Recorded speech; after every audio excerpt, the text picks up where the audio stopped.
Oh, hey, didn't see you there. I'm just kidding. Welcome back to the Jayco Show. I've been off for a while. I was trying to come up with some ideas for some new content, and I needed to take a few moments to just kind of think about the direction I wanted to go with this particular channel. Also, to just kind of preface before I get into the episode, um, for those of you that have subscribed, thank you very much. I'm very, very grateful for that. But you may have noticed that I turned the comments off. And the reason that I turned the comments off is that on some of the comments, which I'm all in favor of, I'm all in favor of positive feedback and also constructive criticism. That said, some of the comments were just mean, okay? It had really nothing to do with the content. It was just basically an attack at me personally, and I'm not going to have that. Um, that's not the purpose of this. If you have a personal beef with me, the thing I would suggest is just don't subscribe or don't watch. The one thing that I've come to discover when it comes to content, be it on social media or television or in the movies, if the product or the content is ignored, it usually doesn't do very well. Okay? There's no need to be snide or ugly or just mean about it. I'm not going to have it. And I don't want my subscribers who want to see this see something that's negative just to be personal. If it has to do with the content and if it's constructive criticism, I'm definitely for it. But if it's a personal attack, leave that somewhere else and go find your content that you do like. Okay? That's all I'm gonna say.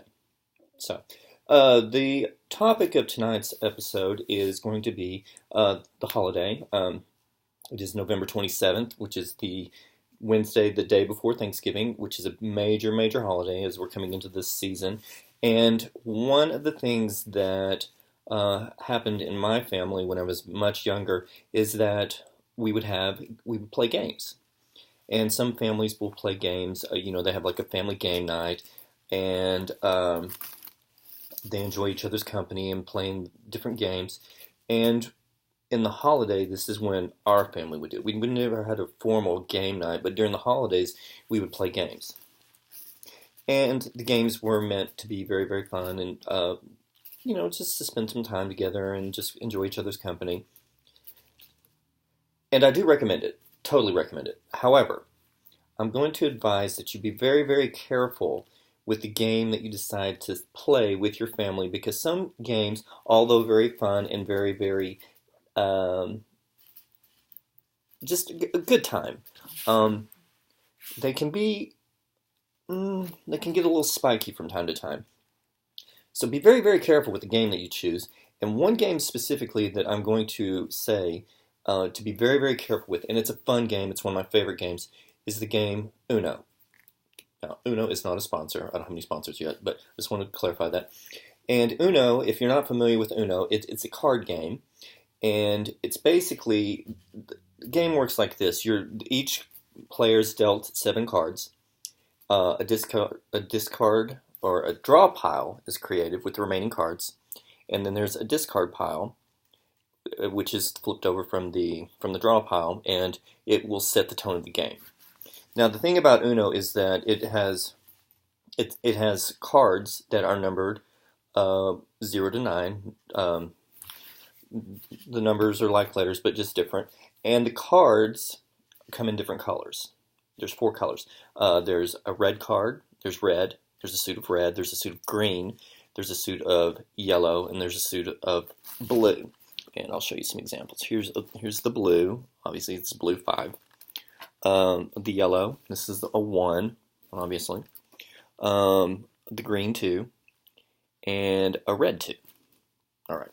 So basically, you have this discard pile, and the object of the game is to get all of your cards out of your hand first.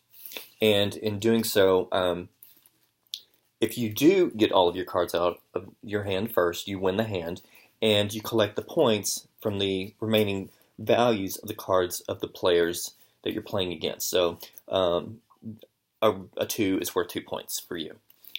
And there are some specialty cards, but you get the idea. Now, essentially, the way it works is like this. So you got your cards, and say for the discount pile, the discard pile, the first card is a green 2. Okay, here's where it's not really complicated. So what you would do if your turn was next, you could either play another green card, like a green 3 or a green 7 or whatever, or if you do not have any green, you can play a 2. So say, for example, you look at your hand and you don't have another green card, but you have a red 2.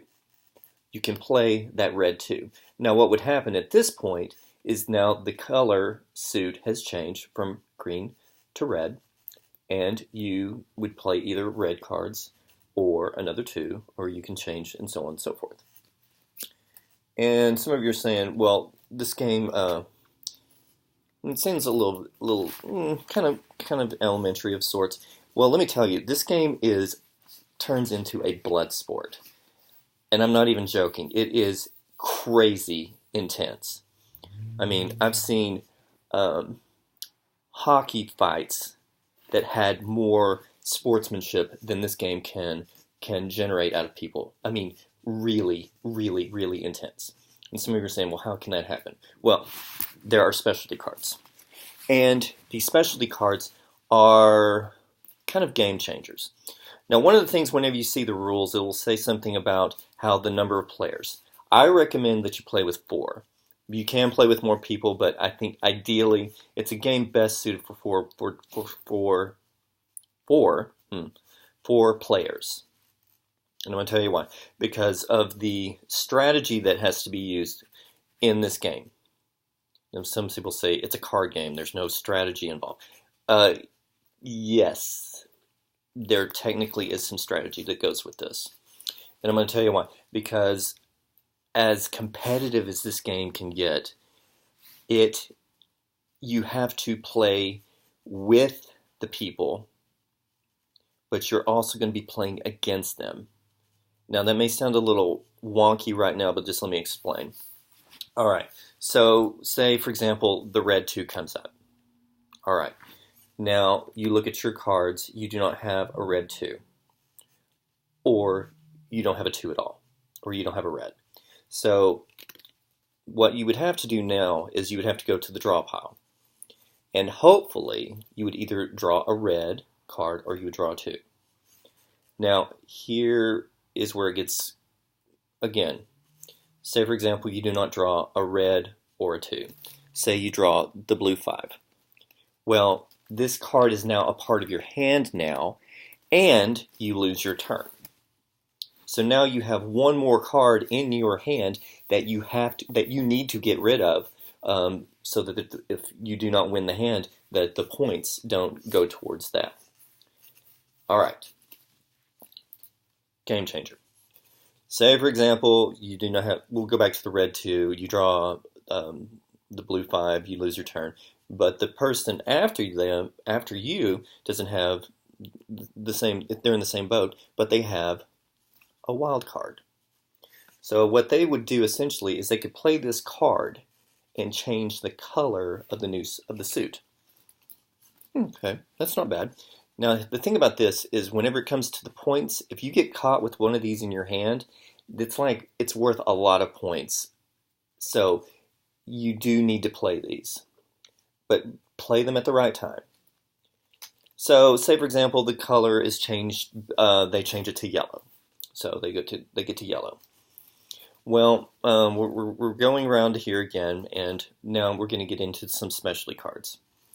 You couldn't play. You've picked up another card. The suit is now yellow, and the person playing next to you has a yellow card, but it's a specialty card called a draw 2. Now, not only do you have to take in 2 more cards, you also lose your turn again. So now you've now added 3 more cards to your hand, and it is becoming frustrating because you've not played in 2 turns and you have 3 more cards. And this person just did this to you. Now, here's where it can get a little bit crazy. So you've picked this up, and you've missed your turn, and the person on this side of you, who's now getting to play again, has another specialty card. This other specialty card is a reverse.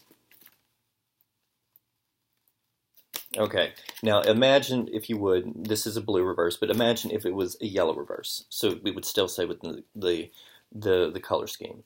All right, so what will happen at this point is the rotation of the game is going to go from clockwise to now counterclockwise. And that person who just gave you 2 cards is going to have to play after what you've played. Well, you still don't have any yellow, but you have another specialty card. It's another wild card, but it's a pickup 4.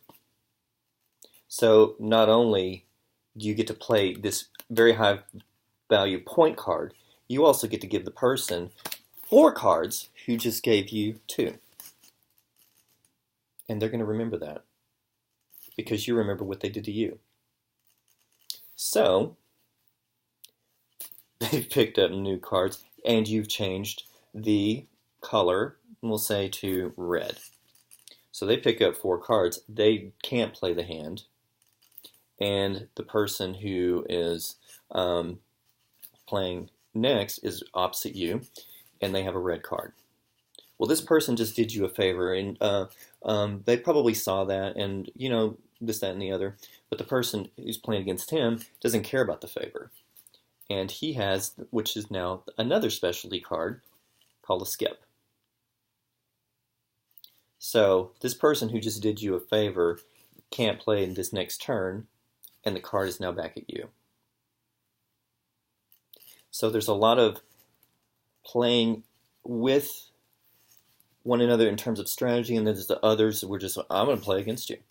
And I'm going to find a way to aggravate you and give you more cards, and that's going to be it. Now, when it comes to your positioning of players, be very, very careful who you sit next to. If you think, oh, I'll sit next to mom because my mom loves me. Well, you need to know a little bit about mom's competitive nature, because maybe mom, when she was younger, was a competitive cheerleader, and she still knows how to bring it on. Yeah, this game is brutal. And I'm not even joking, because I've played in several games where it became very, very, very intense. And if you mess people over enough with these specialty cards like the skips, or especially the draw 4s or whatever, they're going to come get you, and they're going to get you with a vengeance. And if you do one of these things to them, they may say things to you. They may call you things like, you're ugly, or I don't like your face, or they may say even really, really awful things like, I want a divorce, stuff like that. It's very, very intense. So if you're playing this game, please err on the side of caution. Oh, one more thing before I forget. The game is called Uno. Okay, Uno means 1, and part of this game is when you get down to your last card before you may possibly win the hand, you have to call out Uno. If you do not call out Uno, and somebody hears that or sees that you did not call it out, they'll say you didn't say Uno, and you get to pick up 2 more cards, and you've gone from now 1 card away, and now you have 3. This game is intense. And some people say, well, I play Fortnite, whatever that is, or I play Call of Duty. Those games are intense. No. You have no idea. Play Uno with your family, and you will see the intensity that comes with this game. And I really hope that the game stays civil, but with the competitive nature of some families and some people, I've seen cage fighters be more sportsmanlike than I've seen some people playing Uno. So, That being said, I hope you enjoyed this. I hope you picked up some tips for playing Uno, and I hope you enjoy your time with your family during this holiday season. If you're going to play a game with your family, please enjoy the game, but please be warned. This game is out of this world. This game can end a marriage. I'm not even joking. So, thanks for liking. Thanks for watching. Thanks for liking. Thanks for subscribing. I hope you have a wonderful holiday, and I'll see you next time. Good night.